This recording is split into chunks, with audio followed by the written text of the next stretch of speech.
Hello guys, welcome to my new video.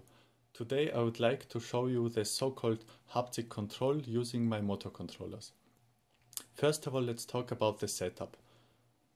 So in this setup we have two identical brushless DC motors. The DC motors are connected to my motor controllers, and the motor controllers are connected over the serial connection to each other. And here we have the power supply for the both controllers, and on this side we have also the USB connection to my computer. We will need that later. And as you can see, we don't have any position sensors connected to the motors, so both sides are free to use. This is just a temperature sensor and it is not connected. So let's put the camera into the mounting.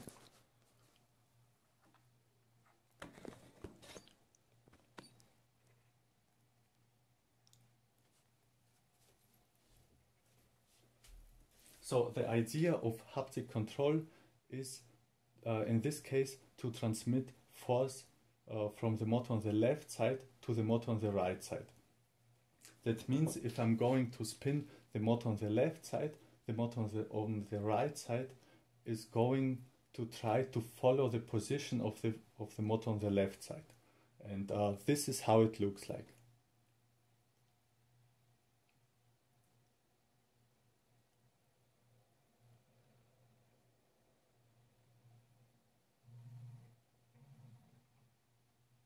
And the cool thing about this is that this works in both directions. That means if I'm going to spin on the motor on the right side, the motor on the left side is going to follow the position of this motor.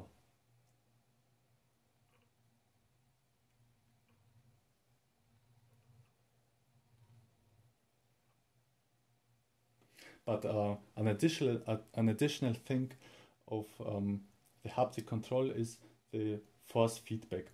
That means if I'm going to hold the motor on the right side in place, this motor is going to try to prevent me from spinning it. So the counteracting force is fed back to the first motor. And this is how it looks like. So as you can see, the motor on the left side is returning to the same position as this motor as long as I'm holding this in position.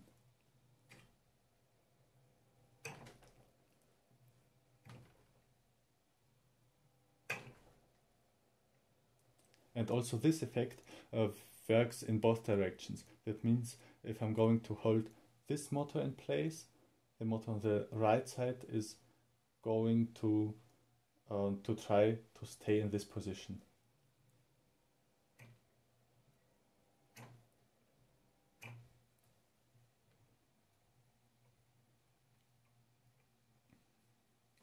And because this synchronization is done in software, it is very easy to implement some kind of ratios. For example, we can we can scale down the force ratio between the two motors. For that, I'm going to set the phase current limit of the motor on the left side to only 2 amperes, and on the right side, the motor is allowed to use 60 amperes of phase current.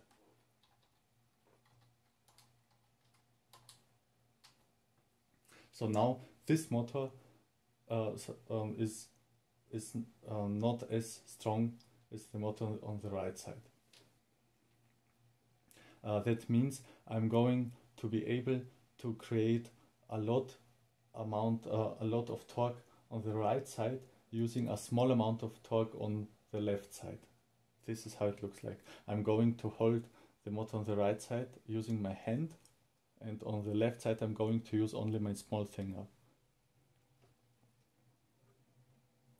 I'm not sure if you can see that, but the motor on the right side is now much stronger.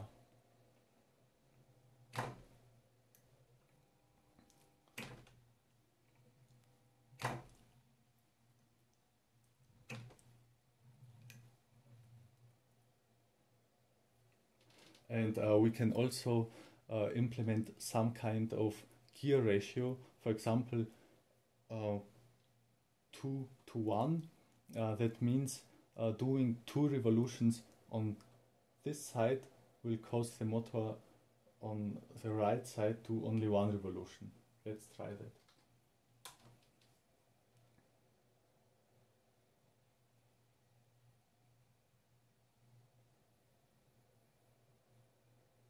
So as you have seen, I had to do 2 revolutions on this side to make this motor doing only 1 revolution. And also this works in both directions. That means doing 1 revolution on this side will create 2 revolutions on the left side.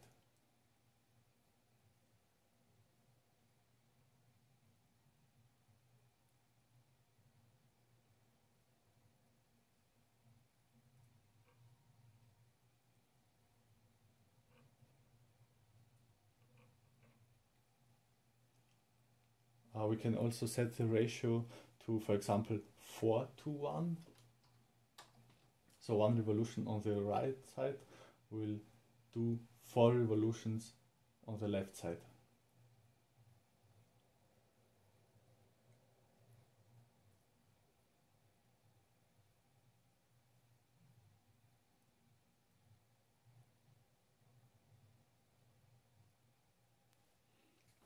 So yeah, that's it for today. Thank you for watching. See you next time. Bye.